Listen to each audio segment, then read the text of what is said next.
जय माता दी बंधुओं, आपके अपने माँ कात्यायनी संस्कार चैनल में आप सभी का हार्दिक हार्दिक अभिनंदन है। बंधुओं, आज पुनः आप सभी के समक्ष श्री शिव महापुराण के रुद्र संहिता के तृतीय पार्वती खंड से 48वां अध्याय लेकर के उपस्थित हुई हूँ।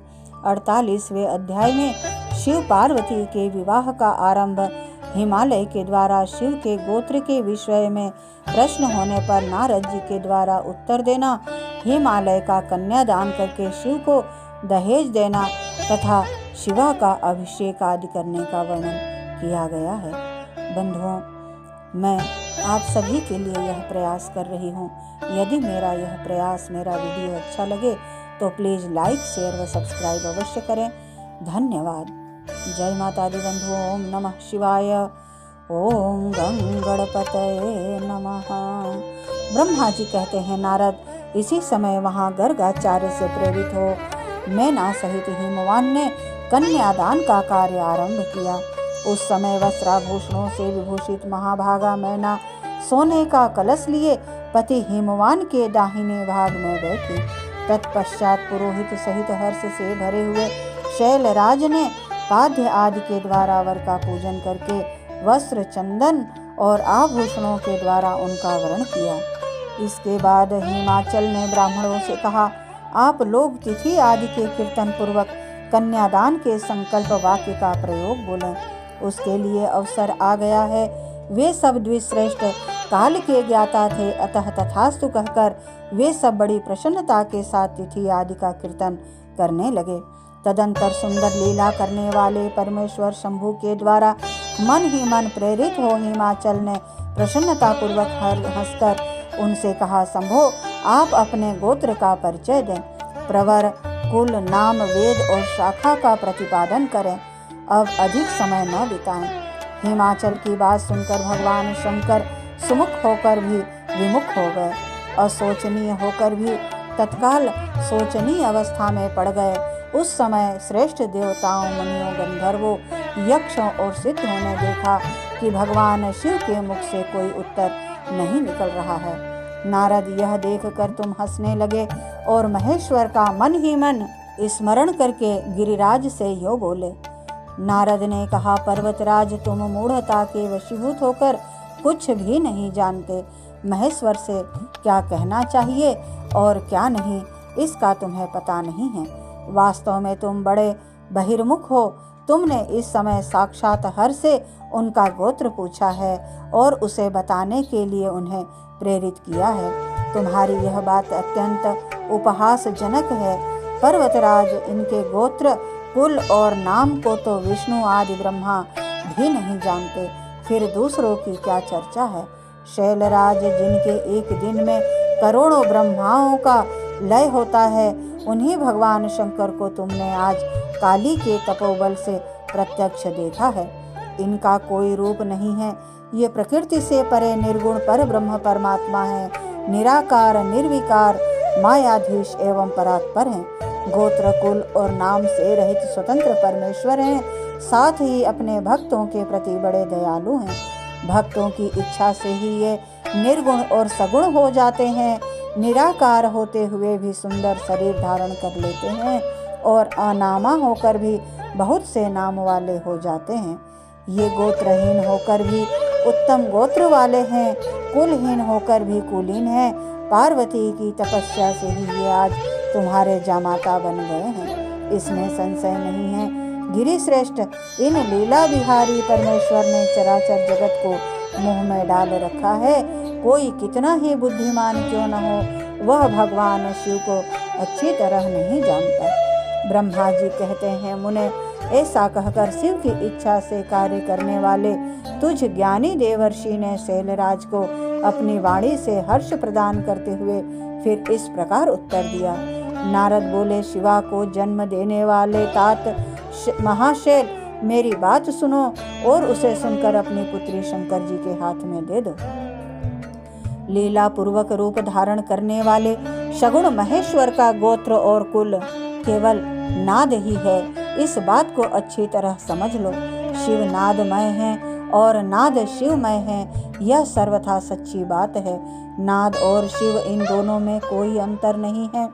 शैलेंद्र, सृष्टि के समय सबसे पहले लीला के लिए सगुण रूप धारण करने वाले शिव से नाद ही प्रकट हुआ था, अतः वह सबसे उत्कृष्ट है। हिमालय, इसीलिए मन ही मन सर्वेश्वर शंकर के प्रति प्रेरित हो मैंने आज अभी वीणा बजाना आरंभ कर दिया था। ब्रह्मा जी कहते हैं, मुने, तुम्हारी यह बात सुनकर गिरिराज हिमालय को संतोष प्राप्त हुआ और उनके मन का सारा विस्मय जाता रहा। तदंतर श्री विष्णु आदि देवता तथा मुनि सब के सब विस्मित रहित हो नारद को साधुवाद देने लगे। महेश्वर की गंभीरता जानकर सभी विद्वान आश्चर्यचकित हो बड़ी प्रसन्नता के साथ परस्पर बोले, अहो, जिनकी आज्ञा से इस विशाल जगत का प्राकट्य हुआ है, जो परात परतर आत्मबोध स्वरूप स्वतंत्र लीला करने वाले तथा उत्तम भाव वाले से ही जानने योग्य है, उन त्रिलोकनाथ भगवान शंभु का आज हम लोगों ने भली भांति दर्शन किया है। तदंतर हिमालय ने विधि के द्वारा प्रेरित हो भगवान शिव को अपनी कन्या का दान कर दिया। कन्या दान करते समय वे बोले, ईमां कन्याम तुभ्यमहं ददामि परमेश्वर, भयार्थम परिग्रहणेश्व प्रसीद सकलेश्वर। परमेश्वर, मैं अपनी यह कन्या आपको देता हूँ, आप इसे अपनी पत्नी बनाने के लिए ग्रहण करें। सर्वेश्वर, इस कन्यादान से आप संतुष्ट हों। इस मंत्र का उच्चारण करके हिमाचल ने अपनी पुत्री त्रिलोक जननी पार्वती को उन महान देवता रुद्र के हाथ में दे दिया। इस प्रकार शिवा का हाथ शिव के हाथ में रखकर शैलराज मन ही मन बड़े प्रसन्न हुए।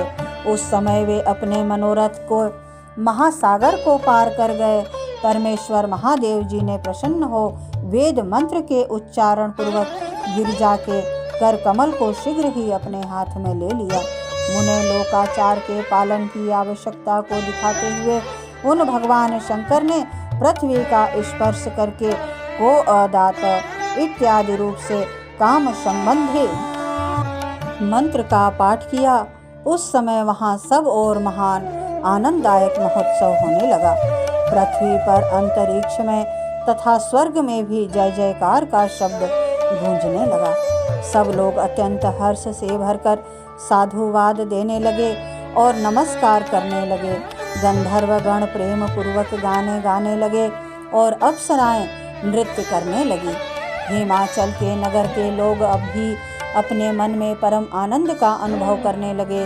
उस समय महान उत्सव के साथ परम मंगल मनाया जाने लगा। मैं विष्णु, इंद्र, देवगण तथा संपूर्ण मुनि हर्ष से भर गए। हम सब के मुखारविंद प्रसन्नता से खिल उठे। तदंतर शैलराज हिमाचल ने अत्यंत प्रसन्न हो शिव के लिए कन्यादान की यथोचित सांगता प्रदान की। तत्पश्चात उनके बंधुजनों ने भक्ति पूर्वक शिवा का पूजन करके नाना विधि विधान से भगवान शिव को उत्तम द्रव्य समर्पित किया। हिमालय ने दहेज में अनेक प्रकार के द्रव्य, रत्न पात्र, 1,00,000 सुसज्जित गौएं, 1,00,000 सजे सजाए घोड़े, करोड़ हाथी और उतने ही सुवर्ण जटित रथ आदि वस्तुएं दी।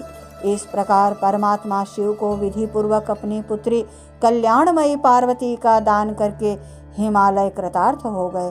इसके बाद शैलराज ने यजुर्वेद की मध्यायंदिनी शाखा में वर्णित स्तोत्र के द्वारा दोनों हाथ जोड़कर प्रसन्नता पूर्वक उत्तम वाणी में परमेश्वर शिव की स्तुति की।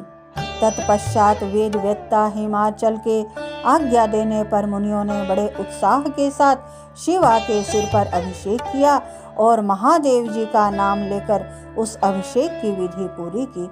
मुने उस समय बड़ा आनंददायक महोत्सव हो रहा था, जिसे देखकर सभी आनंद मग्न हो रहे थे। इस प्रकार श्री शिव महापुराण के रुद्र संहिता के तृतीय पार्वती खंड से 48वां अध्याय पूर्ण हुआ। ओम नमः शिवाय। बंधुओं, यदि मेरा यह प्रयास आपको अच्छा लगे तो प्लीज़ लाइक, शेयर व सब्सक्राइब करना ना भूलें। जय माता दी। ओम नमः शिवाय।